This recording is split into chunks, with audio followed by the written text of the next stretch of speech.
All right. Aloha mai kākou.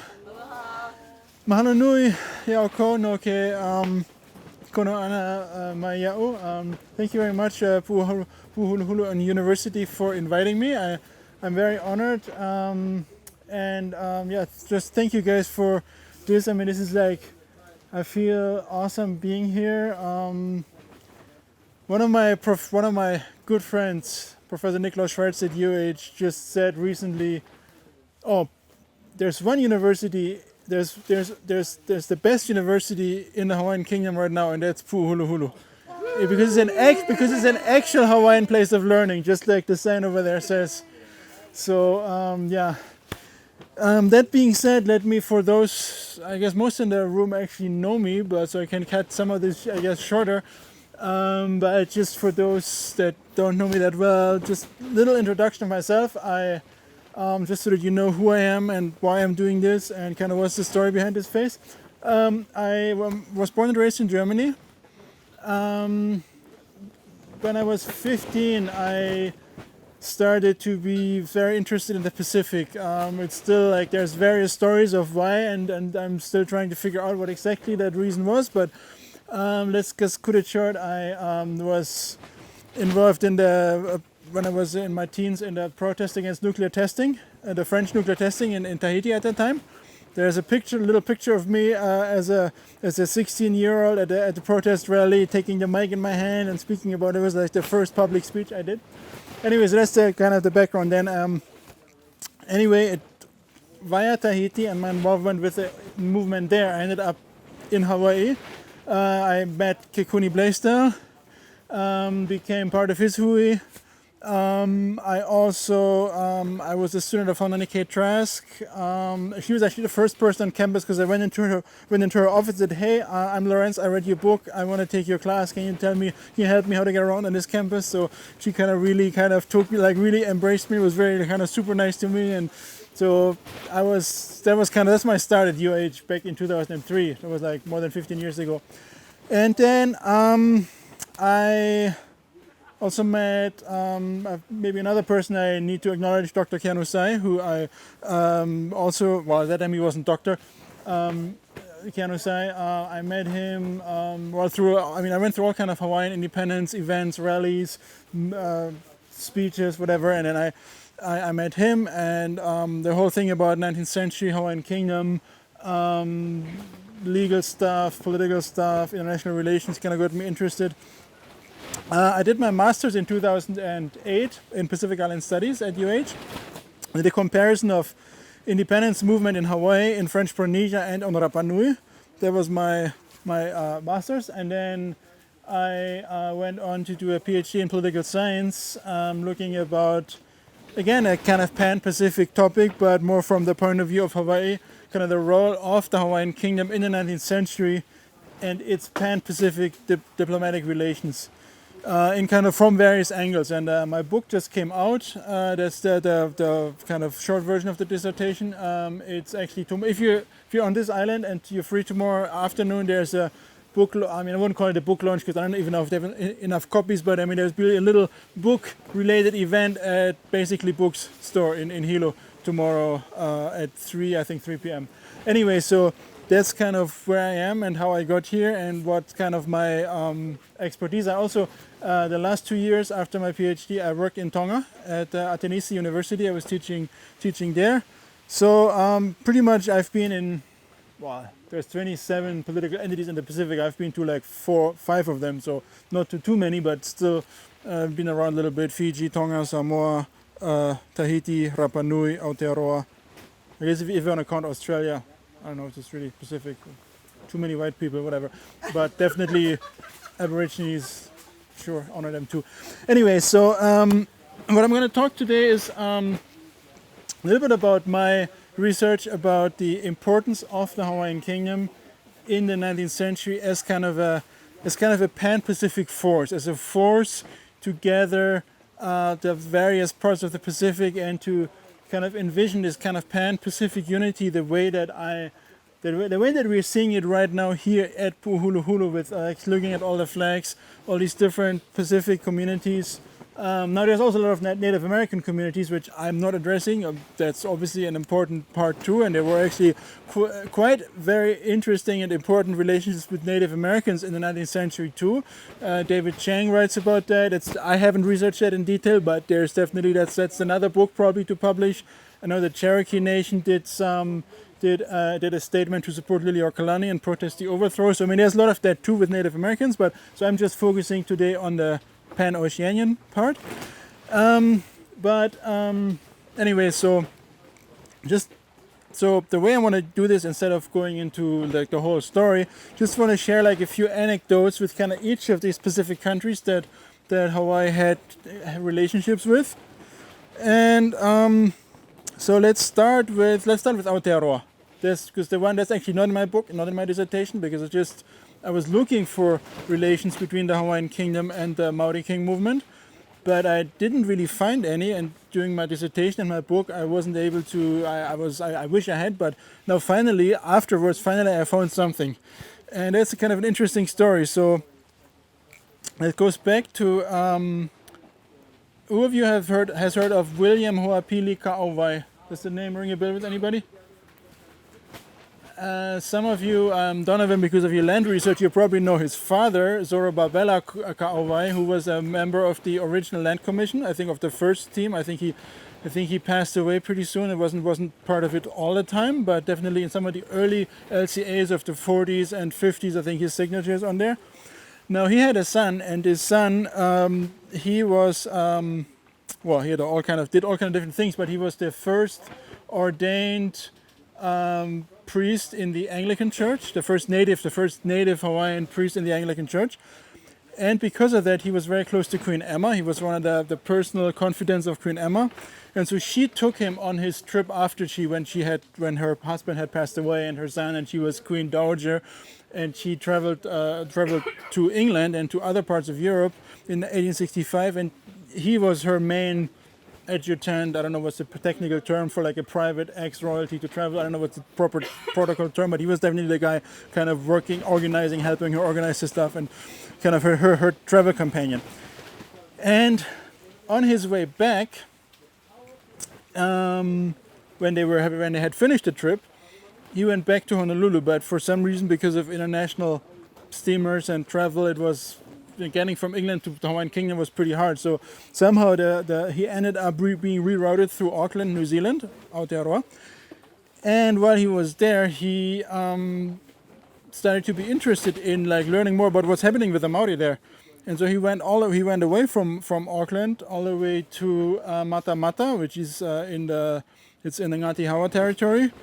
It's for those of you who are Lord of the Rings fans, that's where the movie set for the Hobbit town is, near Mata Mata, but that's also the area where the traditional rohe of Ngāti Hawa, which is one of the main iwi that formed the Kingitanga, the Maori King movement in the 1850s. And now, unfortunately, the Waikato War had just ended, so the British had just defeated, not fully defeated, but they had driven the King movement out of the fertile areas of the Waikato into the mountain areas. And so the people were very devastated about that, losing these fertile lands, and they were all being confiscated, as what they refer to as raupatu. And so people were pretty desperate, and so Ka'auwai met Wiremu Tamihana, who was the highest ranking ariki or like rangatira of the Ngāti Hawa, and he was also one of the leading members of, he was essentially the prime minister of King Tafiao when the Maori Kingdom was in full function, before it was kind of scattered in the war. And so they met each other, and Ka'auwai offered that essentially kind of the Maori nation or the Maori Kingdom, the Maori Kingitanga, he offered them to come to Hawaii, he offered them kind of an exile in Hawaii, because and then Wiremu Tamihana apparently was interested in that, because he was saying, well, now the British took most of our land, and there's so many white people come here, and we don't know how to resist them. Maybe we should go to a place where actually our people are governing the place.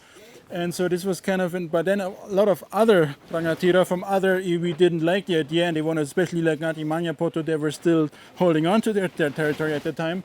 So eventually nothing came out of this, but nonetheless there was this kind of this intense feeling of solidarity that Kauai felt for Maori people, and now unfortunately this was just his own idea. It wasn't sanctioned by the government. So when he came back, Kamehameha V was actually super angry at him, and he got dismissed from every kind of official position. Even Queen Emma dumped him too. He was no longer working for her. So I mean, poor guy. He tried to do the best he could for Pan-Oceanian solidarity, and Kamehameha V and his government was totally ungrateful. So that's a kind of unfortunate story. But now having shared that, I'll maybe move on to some more positive ones. Another flag that used to be up there, but I don't know. When I was there last time in July, it was there, the Tongan flag. I don't know what happened to it, but I know there were a lot of Tongan people coming here, a lot of Tongan delegations. So I want to share a little story about that too. So the relations with Tonga, they actually go. Well, obviously all Polynesian peoples are connected, all Oceanian peoples, but let's put it this way: in more recent times, not the very, very ancient navigational times, but like more recent, but still pre-contact, about 1200, 1300s, a Hawaiian navigator, he was very, very, very likely Hawaiian, that the Tongans refer to as Lo'au. Whatever the Hawaiian rendering of this debates of which chief or which ali'i that refers to, but the Tongans refer to him as Lo'au. He came to Tonga, and he brought with him apparently either he himself or like whatever members of his crew. They brought the specifically Hawaiian style of petroglyph art with them. So for that reason, in Ho'omale'ia, in the island of Foa, in the Ha'apai group, there is a coastal coral rock that has petroglyphs that are like 100% Hawaiian style. They're exactly these kind of triangular, like you don't find these kind of designs anywhere else in Polynesia. They're specifically Hawaiian. I mean, there's other petroglyphs. There's the famous Rapa Nui ones. There's petroglyphs, but this specific type with the triangular persons, that's something specifically developed in Hawaii. So that's one early example of a specific connection between Hawaii and Tonga. So there was always kind of this kind of this some kind of special relations between Tongans and Hawaiians that maybe more. I mean, there was definitely more than just everybody just being Polynesian. And now fast forward to the 19th century. When well, let's just skip through like some of the details, but when the Tongan kingdom started to kind of articulate itself in a similar way to the Hawaiian kingdom, trying to get recognition, trying to create a kind of legal system of government, all of this went through this system of modernizing itself as a kind of kingdom. They started to establish international relations with different countries, and different countries started to appoint consuls there. And now, interestingly enough, the first country that established a consulate in Tonga was the Hawaiian Kingdom. And the first Hawaiian consul was a British person by the name of Alexander Blake. His origins are not very clear. He was apparently illiterate originally because his first written documents are signed with an X. And he worked as a printer for the British missionaries in Tonga. But then, at one point in 1855, he received a commission by King Kamehameha the 55, it must be the 4th, to be Hawaiian consul in Tonga. And for that reason, he swore an allegiance to the Hawaiian kingdom. He went back to Tonga. He stayed there and served kind of as an intermediary between Hawaii and diplomatic. Usually the way this worked was routed through Sydney, through the Hawaiian Consulate General, and actually later Chargé d'Affaires in Sydney. But so it was essentially through this guy Alexander Blake that Tupow the First and Kings Kamehameha the 4th and the 5th communicated with each other. And now one interesting thing that makes this very relevant today is that Alexander Blake married a Tongan probably Matapule ranked, which is like a kind of lower ranking chief, like a Kaukauali'i ranking woman. And eventually his descendants, like 2 or 3 generations later, married into the royal family. So the current king of Tonga is actually a descendant of Alexander Blake, which is interesting because it actually means that if ever there was, let's say, a revolution in Tonga and the Tongan kingdom was, the king was divested of his whatever, get chased out of the country or something like that, he could come to Hawaii and claim Hawaiian citizenship. Or he could even do it now already. But so there's kind of, so the Tongan king is actually Hawaiian national. That's the story behind this. Another story. Tokelau. There's the flag of Tokelau among those flags there, and I was very surprised actually to find in the Hawaii State Archives communication between King Kalakaua and King of Tokelau at that time, Te Taulu, or well, he said he was King of Tokelau, but I think from reading other sources he was essentially the king of the main island of Whakaofo, not really of the other 4 atolls. But anyway, so Te Taulu of Whakaofo in 1883, he wrote a letter to King Kalakaua. It's in Samoan, not in Tokelauan.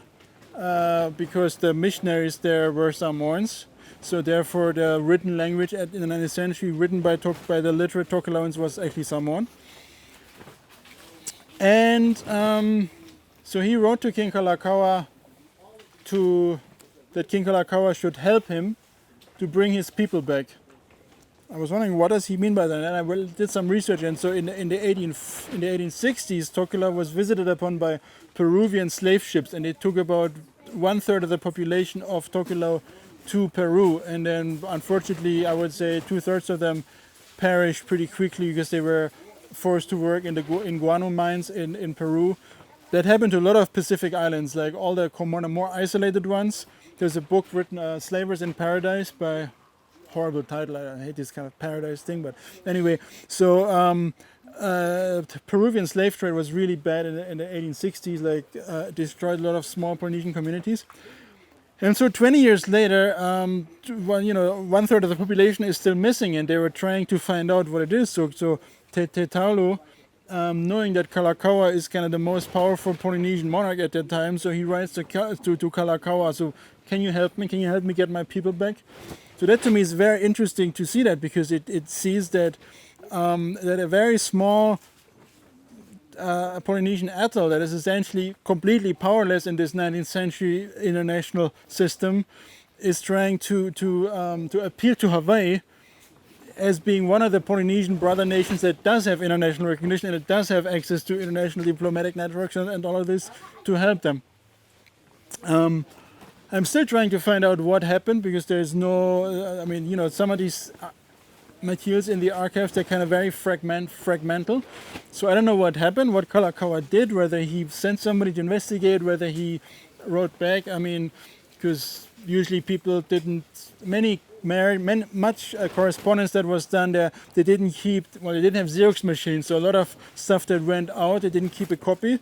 So if Kalakaua wrote a letter back, that might have ended up there, and I don't know if there's any archives from that time in Tokelau. Possibly not, because cyclones happen all the time, and in some of the smaller tropical islands, stuff doesn't really conserve itself well. I mean, even in Tonga, their archives are very fragmentary because of termites and cyclones and all these kind of things. So anyway, but just this little fragment, I think, of international relations shows you that, the kind of status that Hawaii had at that time, and how other people were looking up to Hawaii as kind of as a power to help them. Another example that I want to mention is Samoa.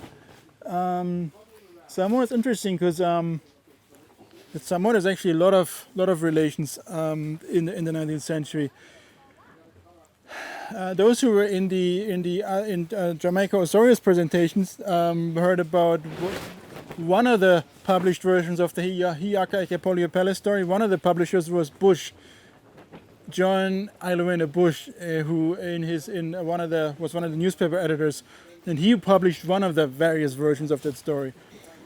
Bush was also involved in Puʻuhuluhulu and resisting the overthrowers and the PGs at that time.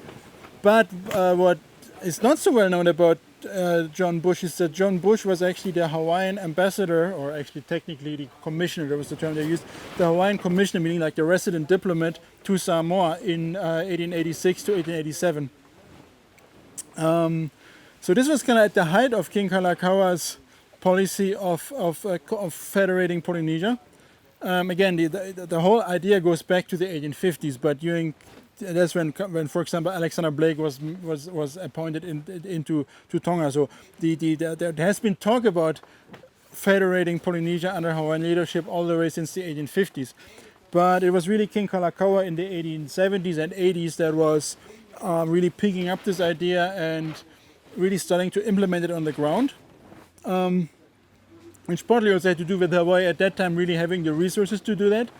Because Kalakaua taxed the sugar industry pretty well, so he gathered, so there was a lot of income into the Hawaiian government from that they could use for these kind of for useful purposes like that. And so in 1886, Kalakaua sent John Bush together with another Hawaiian diplomat, Henry Poor, whom I'm actually kind of researching his biography. That's going to be my second book. So these two were sent to Samoa. And their mission was to establish a treaty of confederation between Hawaii and Samoa, which then as the next step, they should go on to Tonga to have the King of Tonga maybe sign a treaty like that as well, and then go on to Tokelau, go on to probably to follow up with this request if Kalakaua hadn't already a few years earlier, to Niue, to the Cook Islands, and to Kiribati as well. So there was kind of really all the islands that at that point had not been claimed by Western powers yet. Of course, with those, Kalakaua couldn't really mess, because I mean, once you get the British Empire against you or the French, that was not something Hawaii could, even if he had sympathized with anti-colonial resistance in those countries, he obviously at that time couldn't really do that.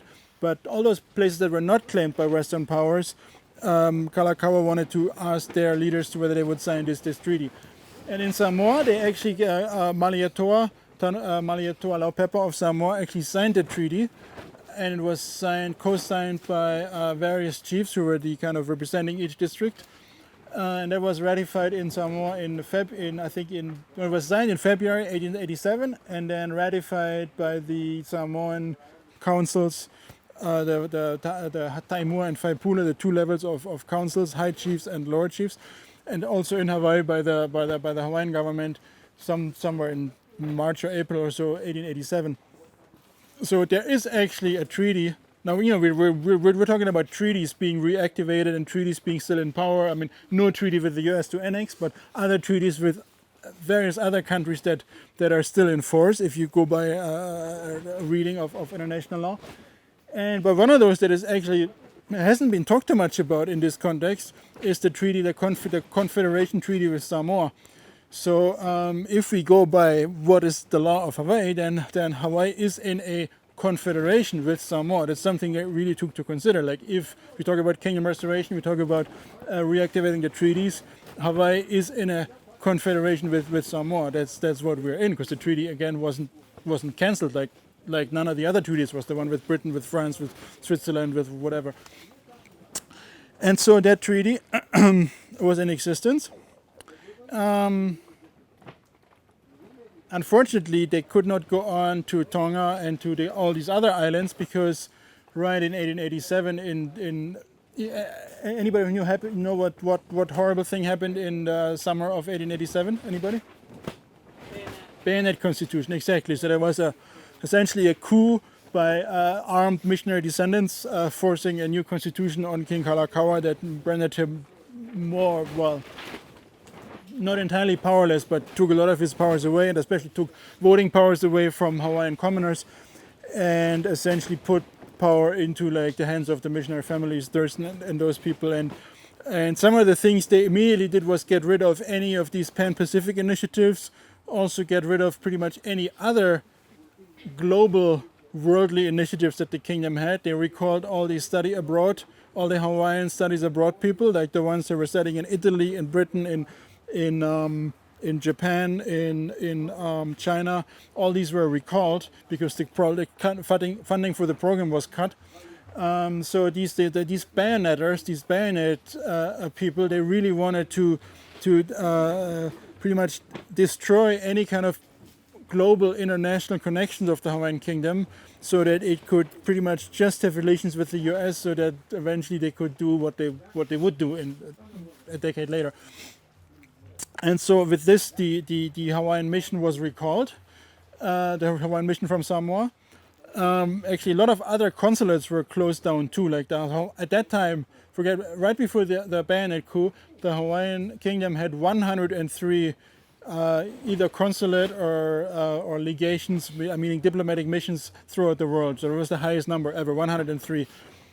Altogether, there was about 150, but that's because sometimes the consulate opens and then the guy dies and they don't find a successor, and so it's altogether about 150. But concurrently, it was 103 in 1887, about in May, or like right before the bayonet coup. And then I think after the bayonet coup, that is went quickly down to like 60 or 50, like was significantly, like they'd really tried to cut everything except for where there was commerce that the sugar industry was kind of interested in. And so that kind of, I guess, terminated this idea kind of prematurely. But I guess nonetheless, there's the Treaty of Samoa that was not cancelled. So, and even the bayonetters didn't make efforts to cancel the treaty, so they just recalled the mission and just saw it as irrelevant or whatever. I mean, it's kind of interesting that they didn't make formal steps to actually cancel the treaty, which they could have, but they didn't. And so, but then there's one other legacy that's interesting too, is that the Hawaii also sent a naval ship, the Kaimiloa, to kind of also underline, first of all, to the Samoans, to show to Samoa that Hawaii is actually like should be taken serious as a power and that they actually have a warship, but also to show these Western powers that Hawaii is kind of taking this seriously and that they send a warship, even if it's a small warship, but nonetheless. And so that Hawaiian warship, the Kaimiloa, there was they had some kind of trouble. Discipline wasn't perfect on board that ship at all times. And so there were some sailors who deserted from that ship. And they ended up marrying Samoan families, and their descendants, Samoan women and their descendants, live on Aonu'u Island today, which is a small island off the coast of Tutuila in American Samoa. So there you have descendants of these Hawaiian sailors who were part of this Pan-Pacific initiative. Now, one thing that often gets forgotten is the this Pan-Pacific solidarity often gets just limited to Polynesia, but I'm seeing there's a flag of the Federated States of Micronesia and one of Palau. So I want to talk a little bit about Micronesian relations too, because those ones existed too. With Palau, unfortunately, I'm not aware of any. Just because I'm not aware, doesn't mean it didn't exist, because as I said, I always find more and more things come up, and this Hawaiian State Archives doesn't have everything. But I'm just saying I haven't found anything so far with Palau. But for what is now the FSM, there is actually quite a few things. So just a few highlights here. King Kamehameha III, Kauikeauli in 1850. I'm not sure, I don't have my computer with me. I think 51 or 53, one of the two, I'm not sure. But early 50s, he sent a letter to King, again, I forgot his name. Well, his title is the Tokoshra, which is like the king or the supreme, like the Mo'i of Kosrae, the island of Kosrae, which is the easternmost state of the FSM today. So, and he essentially tells him that, it's kind of he wants friendly relations, and also to introduce these Hawaiian missionaries that are being sent there too, because there's a lot of Hawaiian missionaries in the eastern islands of Micronesia, Kiribati, Marshall Islands, and Kosrae and Pohnpei. The first Christian missionaries on all these islands were actually Hawaiians. So that's kind of an interesting factor to take into account as well. Of course, which doesn't necessarily mean that these missionaries were all people who were really in the spirit of pan-Oceanian kind of Hawaiian kingdom sovereignty. A lot of those were, I would say, heavily indoctrinated by the American ABCFM missionaries here, and then they kind of passed on some of that very problematic mana'o to the people there. Some of them actually, if they stayed long enough, some of them did support the PGs and the Republic. Back and then, if they stayed all the way till the 1890s, some of them didn't. Some of them also were loyal to the kingdom. So it's a very complicated story. Kealani Cook, who was here earlier, he has actually examined that in more detail, like all the letters written back by the Hawaiian missionaries in Micronesia. But it's another kind of very interesting aspect of 19th century Pan-Pacific relations kind of coming out of Hawaii that deserve to be examined more. So that was Kosrae, but then in Pohnpei there's another thing because of these connections. Actually both in Kosrae and in Pohnpei, some of the leading chiefly families sent their kids to be schooled in the Hawaiian Kingdom. So for example, Henry Nanpei, who was one of the leading chiefs in Pohnpei, his son was actually sent to Kamehameha schools in the 18. Was in the first class, like the one right after the school was opened. One of the first students there was a Pohnpei, and the son of Henry Nanpei.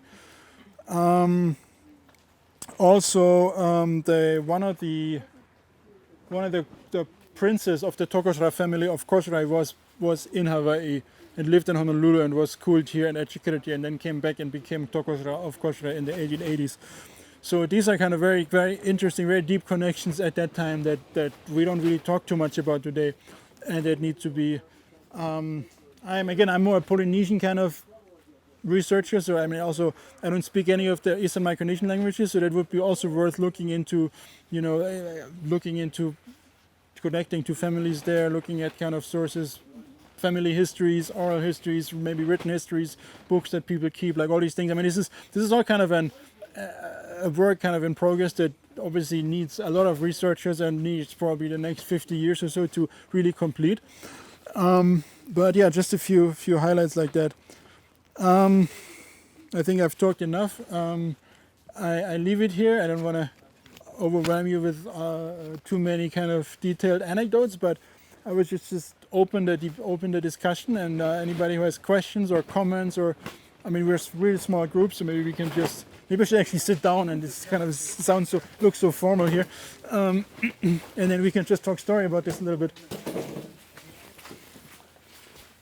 Lorenz, did you talk about the plebiscite? Oh yeah, that's something I didn't, because it's so much stuff. Yeah, I can share that. That's an interesting thing too. That it's a very complicated story. So there were very bad people involved in this story, but also very good people working for the Hawaiian Kingdom. There's a little atoll of Sikayana, which is now part of the Solomon Islands. It's a so-called Polynesian outlier. So these are Polynesian-speaking people that are on an atoll that's very close to Melanesia. And it's still today populated by Polynesian-speaking people. Maybe about 600, 700 or so. Very small, very isolated, no airport. It's really hard to get there. So in the 1850s, I think in 1851, a British adventurer / slave trader / evil kind of whatever anti-native person. I don't like him by just reading his bio. Anyway, he went with his ship to Sikayana, and he somehow got the aliki of that island to sign a document to supposedly cede his atoll to this guy. Benjamin Boyd was his name. So Benjamin Boyd took this paper back to Sydney and claimed, well, I am now the owner of this atoll, and he was trying to sell it to somebody else. No, actually, sorry, that's wrong. I got it mixed up. No, Ben Boyd was later in the Solomons on Guadalcanal. He was killed, rightfully so. I'm proud of Guadalcanalians for doing that. I talked to Tarcesus Kapitalaka the other day, and I told him how proud I am of his people for killing this guy. Anyway, but then his lieutenant supposedly inherited the claim. He was in a way less evil because he hadn't previously been a slave trader, but nonetheless he was part of this strange crew. He, somebody by the name of John Webster, he went to Sydney, and then he didn't know what to do with this, and then he sold it to his friend, and that friend of his happened to be the Hawaiian consul in Sydney. Or actually the Hawaiian Consul General, and what was his full title? Consul General and Commissioner to the Chiefs and Tribes of Oceania. So this guy, by the name of Charles St. Julian, the Hawaiian diplomatic representative in Sydney, he then communicates to Kauikeaʻuli. I think it was still Kauikeaʻuli, but then the succession passed, and later with Kamehameha IV. So he communicates back and forth with Hawaii and say, well, I supposedly own this island because some adventurers bought it and they sold it to me. And so, but because I'm the Hawaiian consul, I want to make these things right. And this is like, I mean, I guess the Hawaiian kingdom should take this clue, because now I'm the Hawaiian consul. The Hawaiian kingdom should take this claim over and actually, like, I guess, formally annex this island. And then they discussed it in Privy Council, and they said, yeah, sure, well, it's actually, why not? It's a good idea, like, because these kind of pan-Oceanian ideas were already circulating among certain circles in Honolulu, that Hawaii has kind of, as being the first recognized nation in Oceania, has kind of the kuleana to be kind of a kind of pan-Pacific Oceanian kind of do this policy, take care of other people in Oceania as well. And so then eventually it went into Privy Council, and they were saying, well, okay, we annex this island. But then Kamehameha IV stood up and said, sure, we annex this island. I'm all for extending the Hawaiian kingdom south of the equator. But don't forget, there's people on this island. And what we need to do is we need to have a plebiscite and have the people of this island, of this atoll, actually vote whether they want to become part of the Hawaiian kingdom or not.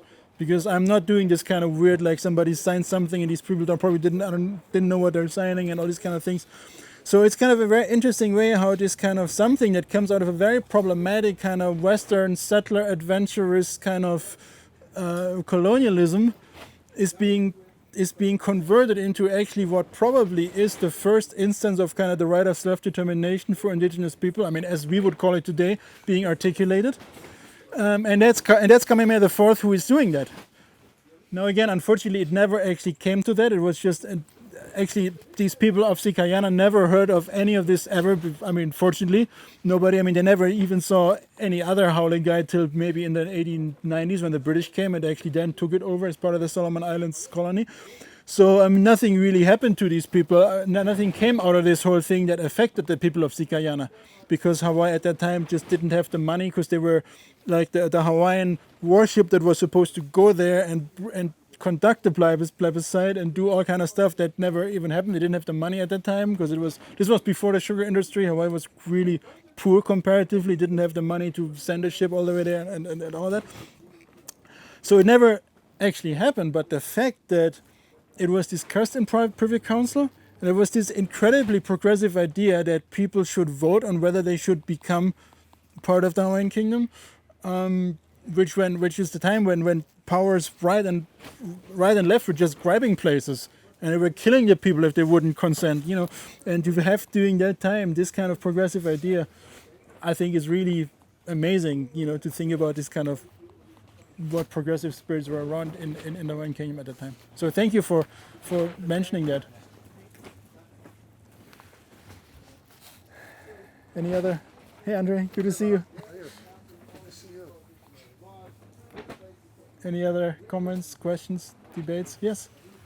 Since you teach a lot across the Pacific and you do a lot of traveling, researching, and I'm just wondering, what is the perception in the Pacific of Hawaii's standing today? Mm-hmm. So like how we, through your research and the research of others, Mm-hmm. are very aware that Hawaii was diplomatically engaged all around the Pacific. Mm-hmm. Do other Pacific Islanders understand that there is a diplomatic relationship between us and them, given how politically Americanized Hawaii is perceived sure. in a lot of parts of the world? Mm-hmm. I'm just curious. Oh, thank you. That's, I mean, a wonderful question. I think that's, I would say,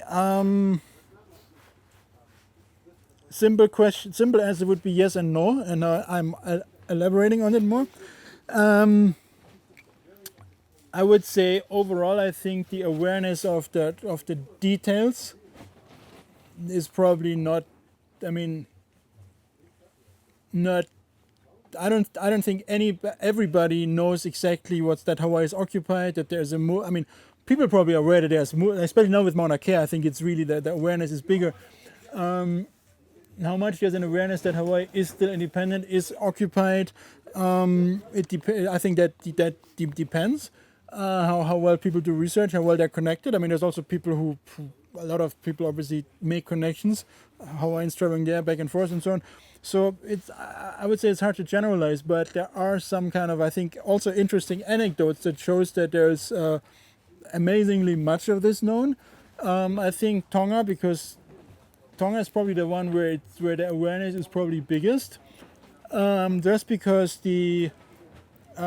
one reason maybe because Tonga was never formally colonized. It was just a British protectorate, so the kind of, I mean, in other ways, Tonga was very heavily colonized, I guess, ideologically, because the population is very heavily Christian and very conservative to some extent. I mean, there's a lot of problems there too with kind of westernization ideologically, but in terms of actual political control by a Western power, that was very superficial there. So kind of the education system, the way it was set up in the late 19th century, wasn't really interrupted and messed up by a kind of Western ideologies, the same way as it was in, obviously here in Hawaii, but also in a lot of colonized places in the Pacific. So this kind of thing about the Hawaiian consul in Sydney, St. Julian, kind of transmitting the Hawaiian constitution as a model for Tonga to write their constitution, that is actually written in the Tongan school book. So there's some of that awareness kind of is there, that probably most Tongans know that their constitution is based on the Hawaiian constitution. So that awareness is still kind of around to some extent. It's also interesting that in the Tongan phone book, if you look at international country codes, you want to look up Honolulu and you look under United States, and then there's Houston and there's whatever comes after H, but you don't find Honolulu there. But then you look under the country names, you look Haiti and then Hawaii plus 1808, like as a country. You know what I mean? So that's kind of, and then the Tongan phone, and then because I've checked every time, like from 2005 when I was first in Tonga all the way to 2019, they reprinted like that, and so it was not a mistake or anything. So there's a very, very conscious kind of like Hawaii is something different. It's not US. Also, the Tongan consul here in Hawaii is I would say probably the most aware and the most progressive minded of the consular corps, and who is obviously has to be careful because being accredited formally by the state of Hawaii, she can't openly like be strongly outspoken about things, but I've seen her, you know, anyway, don't want to go too far, but so yeah, I mean, I think in Tonga there's a certain kind of awareness of that. Also all the information I know about Alexander Blake is mainly based on the research done by another descendant of the Blake family who published a book in Tonga about him and his connection. So I mean, there's a lot of that stuff is happening in Tonga. So Tonga has I think there's quite a lot of awareness of that. In Samoa too, there's some. The Samoan Prime Minister in 2011, when he founded the so-called the Polynesian Leaders Group, it was a kind of a sub-regional organization that once in a year the leaders of all the Polynesian countries, including the territories like French Polynesia, American Samoa, meet each other. When they founded it in 2011, the Prime Minister Tuila Epa actually said specifically interestingly enough, the founding conference was on the 28th of November. I don't know if they're aware of what that means in Hawaii, but it was that day. And he said to the Samoan newspaper, Savali, the daily, is it daily or weekly? I forgot. But in an interview, he said, well, this is not a new idea. It goes back to the Hawaiian kingdom and those relations between, and he mentioned all the people who were involved, Kamehameha, I mean, Kalakaua and Tupou the first of Malietoa of Samoa. And he mentioned all the people who were part of this. So there is kind of awareness of this. And he said that before Kealani did his research, before I did my research. This is not something that comes out of research out of UH. This is something that probably was transmitted in the Malietoa family or in some other. I mean, I didn't research how this went, but I mean, there's another example of that awareness being there. So, of course, I could also tell you other anecdotes of people who are just, oh, Hawaii, that's U.S., or oh, that's Hawaii, that's where Polynesian people lost their sovereignty and it's now America, it's all American now. So of course you have those kind of people too. It just depends on who you talk to but I think the Mauna Kea issue is really the one that is really strongly correcting these misconceptions now, because it's so much all over social media. In Tonga, there's one of the local artist groups. They made a big mural, Kukia i Mauna, Malu'ia Mauna Kea in Tongan. So, yeah, there's I think that the last year has been of tremendous influence in kind of raising this awareness in the rest of Oceania about Hawaii. Thank you. Oh, of course. I have a question. Yeah, sure. Might be a little bit similar, but a little bit different. It's more non-political, but I guess it is political at its core. I haven't traveled to Tonga or Samoa, but I've been to Tahiti and Aotearoa, and when I think about kind of on your question that we're so Americanized here, very true in certain ways, but in certain other ways, it's not. And one of the things that I've seen is here in Hawaii, we've had for decades a big sort of revitalization of religious and ceremonial practices.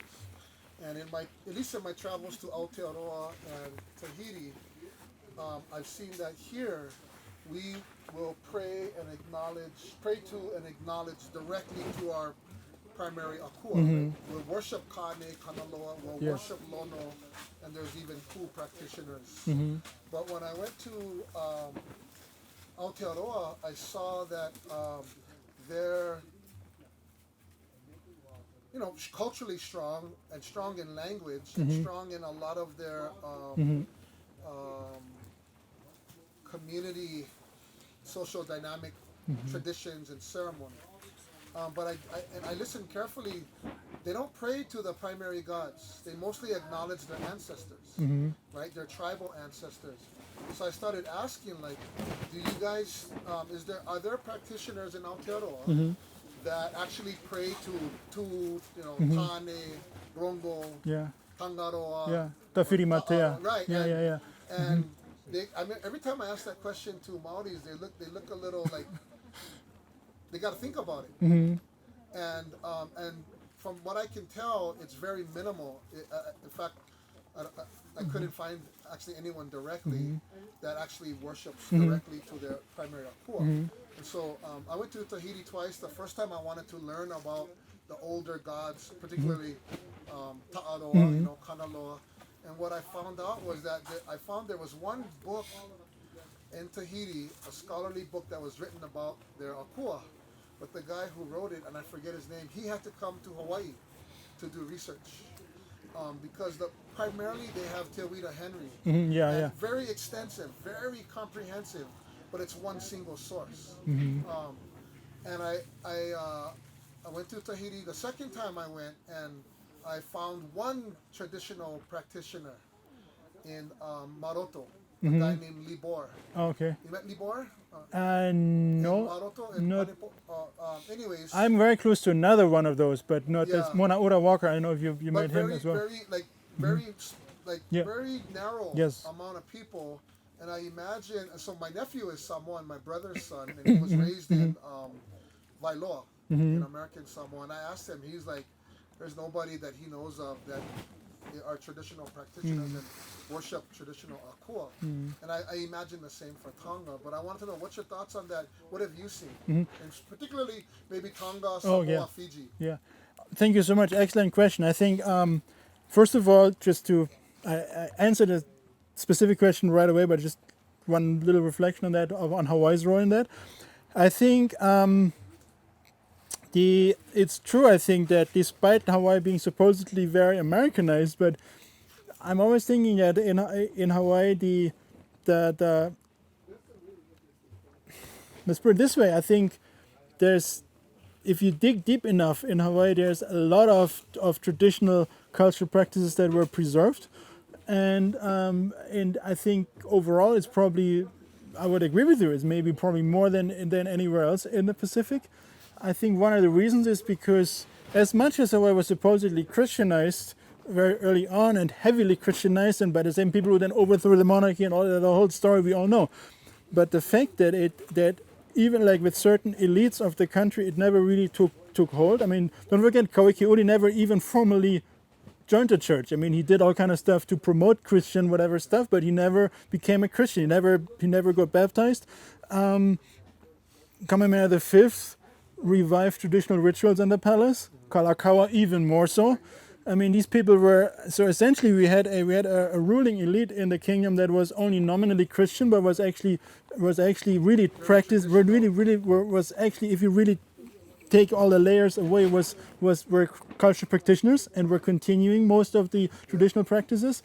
So I think that's an important thing, whereas I think in most of the southern Polynesian islands, you had at least the elite being, I think, more thoroughly really converted, and actually, like, you know, like Tonga, like Tupou the first saying, I'm giving my country to Jesus Christ. Kauike'uli never said that explicitly. I mean, he did some very pro-Christian policies, but he never said that explicitly.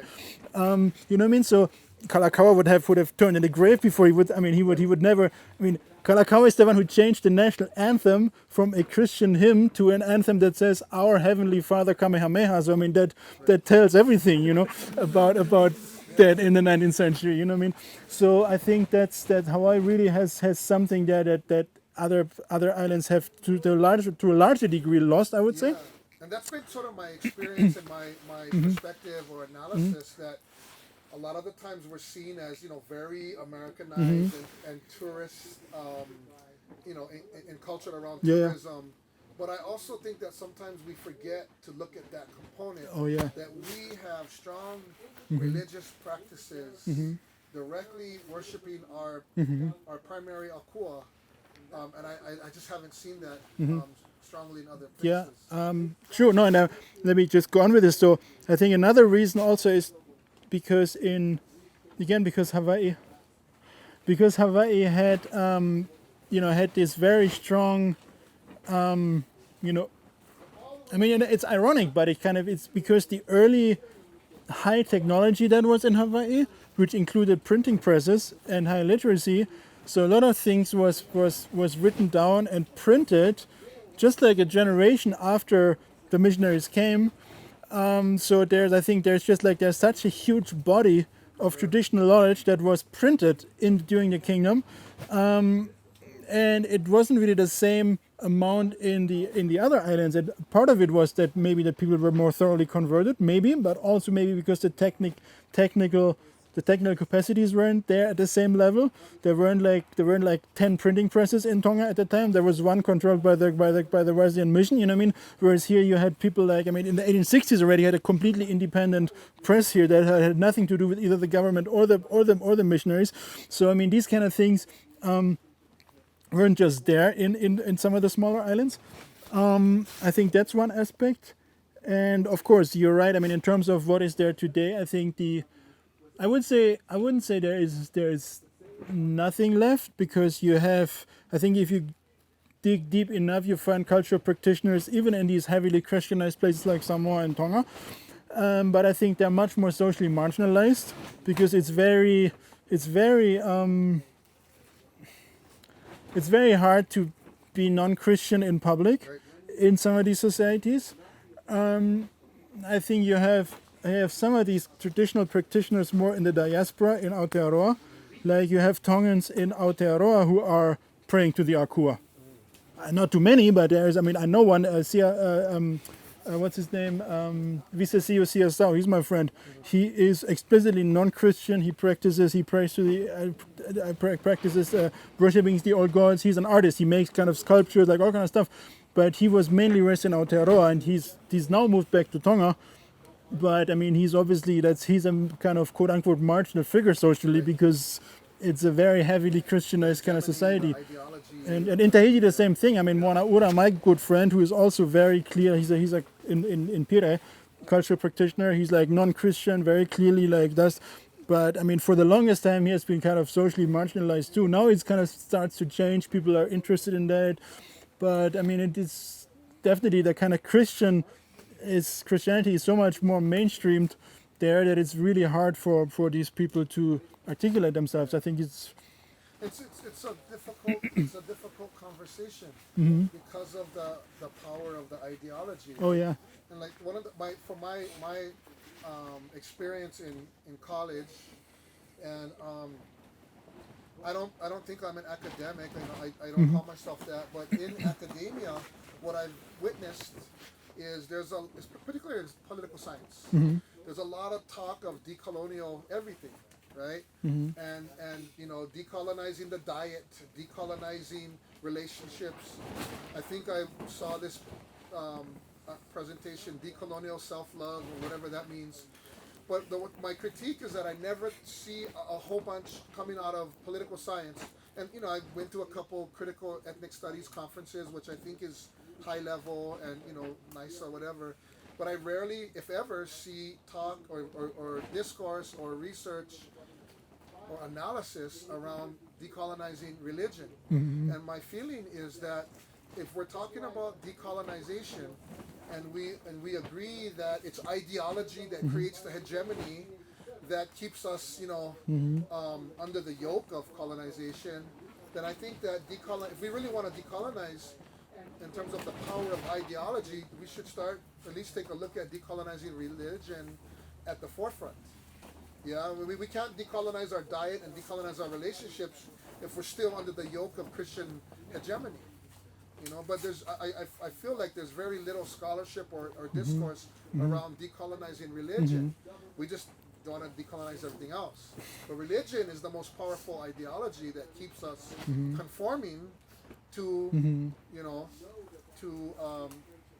whatever, Western American, whatever it may be, power values. And so that's kind of been my path around, with my MA on carving, is revitalizing the relationship with our akua through carving, through ki'i, and my intention is not only to revitalize carving, but to subvert the power of Christianity on our people. We talk about sovereignty, independence, but we're going to be a sovereign nation that's still Christian. Are we really sovereign? In our minds and in our thinking, in our values. Anyways. No, that's actually, you exactly talk like my friend Siasao from Tonga. He's exactly that. You say we're not colonized? We're the freaking most colonized place in the Pacific because we're all Christian. That's what he's saying. I remember I had a little discussion with Ron Williams, who was making this argument that the churches at the time of the overthrow were really important to sovereignty because the churches were, well, actually before the overthrow. But what he was saying was the churches were really important to preserving Hawaiian language. And they were. Yeah. I agree. But you can't stop there. So I said, they have been preserving Hawaiian language, but what were they saying? Whose ideology were they transmitting? And how was that ideology impacting the thinking of the Hawaiians at that time? So Hawaiian language is important, but what you say in Hawaiian language is important also. Anyways. I have a question. So you focus mostly on diplomatic relationships during 19th century.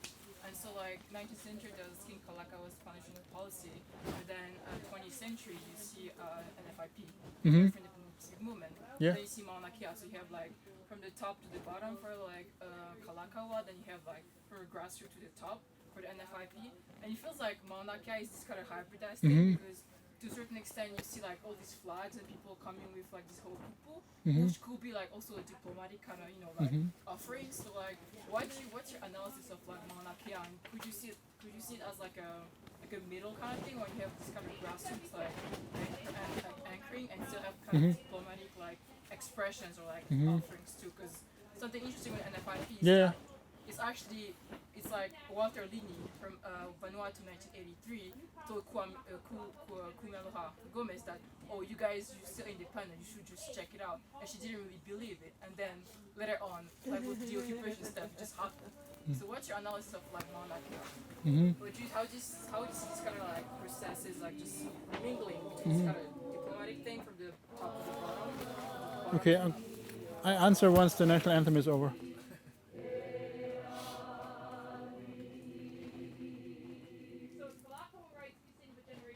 Okay. Short version. I think it's an excellent question, and I think I would agree with your analysis to a large degree. I mean, I think definitely like Kalakawa's stuff was kind of bottom to top, which doesn't mean that there wasn't also grassroots level. It's just the question. The problem is that we don't have much written materials to document that.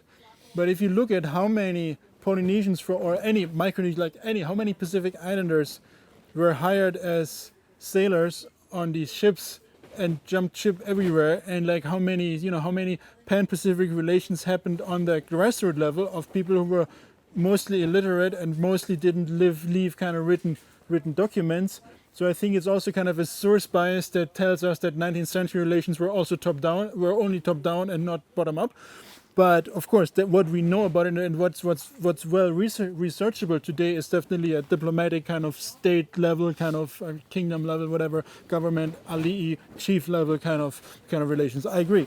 NFIP, I agree. It's very much from the grassroots, and also I think at least for Hawaii, in a way, in a more at that time relatively marginalized. I mean, because if you look at the people in NFIP, Soli, Kekuni, Skippy, I mean, these were people that were, even within the so-called 70 movement at the time, rather marginal figures, as important as they were ideologically. But if you think about in the 1980s, 90% of the Hawaiian activists were in Kalahui and were kind of pro-Fed Reg, right? And this was a kind of a small group that was kind of really, really radical and strong and with NFIP. And of course, they left a very, very important legacy that all this is essentially built on today. And yeah, whereas now I think with Mauna Kea, it's kind of it works at many levels. It works at all these levels, because I mean you have pretty, I would say, pretty mainstream people all over the Pacific who would not necessarily be known as radical activists who support Mauna Kea. I mean, I've seen people who I would never have thought that they would do anything like that from other Pacific islands, put like just like on their Facebook profile, put like Kukia Mauna and like those kind of. I mean, so it's going way beyond what we would normally consider the kind of radical activists. Will it? I hate talking during the national anthem.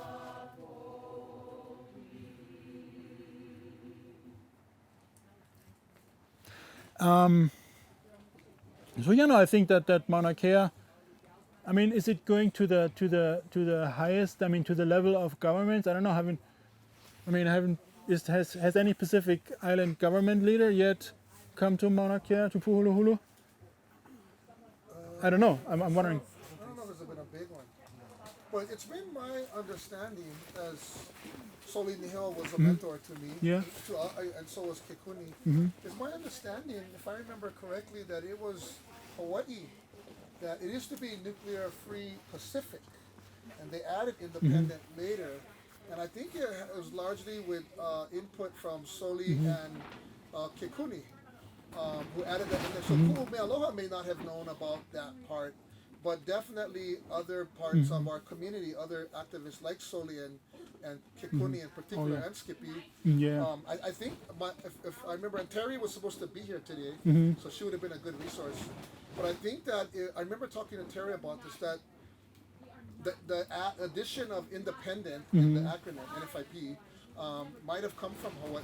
Yeah. Because they were talking about, you cannot, and I know this for a fact, at the time as they were forming, they were talking about demilitarizing. But you cannot demilitarize if you don't have control of your government.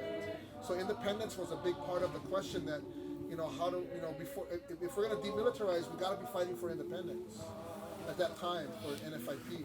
It was at the conference in Hawaii that they did the independent element, but I think it's also thanks to Wahine Wanikila Kaka too, that they also push for that thing, not only just Soli guys. But and I knew Moani very well, and I don't know that she was a full-on independence person, Moani. She was more Hawaiian rights. Because when we formed Huipu, and we were fighting FedRec in not that long ago, 2004, 15 years 5 ago, or something. Yeah, yeah. we, I remember Moani. We had to be careful about being too pro-independence, because not all of our people were pro-independence. And we first formed Huipu. Mililani Chas was with us, and Moani was. Not everybody had a clear analysis on independence, so our focus became just fighting a Kakabil FedRec, mainly because we didn't have free prior informed consent. We didn't have any consent. But I don't know. Maybe she was. I don't She was know. also trained with the Black Powers. I mean, she attended on the West Coast. Yeah, So she I know. already has this kind of like outside of the Yeah, kind of yeah. system Yeah, thinking. Kokua, Hawaii, yeah. And they went to the 1771, I think they went to the Black Panther Conference. But can I chime in on your question? Oh, go ahead. I was just gonna say, like, I think about that a lot too when I watch what goes on over there. And I think, I'm sorry, I'm gonna keep talking. This is part of her poem. But it's kind of like this idea of recognition. Like we're self-recognizing. And so these kupuna, how I see it, and thinking about that, like that's who people are coming here to recognize. You know, or like when they travel here somewhere in the Pacific, Aotearoa or whatever, they make a point to go up there to recognize. So it does feel like so much more diplomatic, where the paradigm before this was sort of like how we talk about cultural exchanges. You know, we'll go meet, we'll contact, or whatever. This is something very different, and so I don't think we can totally put our finger on what it is. It's emerging still, but it's awesome. I love it. What I think is different though is NFIP had a common cause, yeah, which was around the nuclear testing. And Hawaii, we had nukes here in Hawaii at Pearl Harbor sub-base. So there was this common cause that kind of bound everyone together in solidarity to form NFIP. Mauna Kea is so Hawaii specific that I don't know that it could be a catalyst for something bigger. It could be. Well, don't forget that Epili Hau'ofa had his vision when looking at the Mauna. Well, in 1993, when Epili Hau'ofa wrote Our Sea of Islands, Yeah. and he had that epiphany, because previously he was essentially writing like kind of like a colonial. I mean, in a way, he was kind of, our islands are too small, and we really need this kind of Western development. That's the only way to go, and whatever. And then he had this epiphany where he totally like switched and like went into this Our Sea of Islands, and he was driving along probably he was right here in Puʻuhuluhulu when he was looking at the Mauna. Then he got this vision like Oceania is great. Oceania is not some marginalized whatever. So I think that's something that to think about if you think about how Mauna Kea can relate to the entire Oceania. To think about this connection, because almost every scholar maybe not every common person, but anybody who studies anything in the Pacific knows Epili Hau'ofa's work, and it's on almost every bookstore you can find it. So maybe that's a way of. I feel like kind of like you're also raising questions about the state, right? What is the role of the state? Yeah. If we're looking at a nation, a nation that's based on that's state-centered versus a nation that's land-centered. So I feel like this is raising like what a model for land-centered nationhood looks like, not state-centered nation. So I don't know. That was kind of what I was thinking when I was listening to what you're saying. It's really interesting. Yeah. I do have a question. I don't know if I have time. But, like November's weird. I guess we're gonna talk about Tahiti still, but November's weird because that's also the time when Tahiti, the French wars, right, and the loss of independence. At the same time, we had Law for Hawaii and the Hawaiian Kingdom's recognition. So for me, like it's a weird experience of like just waking up this morning and seeing the French flag flying right in front of the Holly. And I get it. It's a messy situation. You take one, you some, and whatever. But I guess what I'm trying to say is like, I don't know, how do we navigate those kinds of situations where you have like Kauikeoi and Omare in conversation, and she's asking for help, but Kauikeoi is like, now's not the right time, and we're going through some of the similar things and all that, and so in terms of solidarity, right? Yeah. Like, what does it mean to fly the French flag and at the same time, like they did recognize this part of my identity and my people, but at the same time they stole the other part. Yeah. I don't know. No, the same thing I can don't be. have any answers, but like, Well, the same thing can be said about the British. I mean, the British were, I guess, friendly in a way to Hawaii. There was Queen Victoria was the godmother of the prince and like all these kind of things. And the Queen loved Queen Liliuokalani loved Queen Victoria and all of this. But at the same time, the British Empire was screwing over the Maori and was raupatuing all their land. I mean, so you know, there you got the messiness, the same messiness with the British flag too. I mean, I guess at the end of it all, I'm like, Christianity fucked us all up. So, I guess it was even less there. But yeah, just kind of thinking about those things. Yeah. Mahalo, Lorenz. Yeah, mahalo. Oh, yeah. I'll let you here.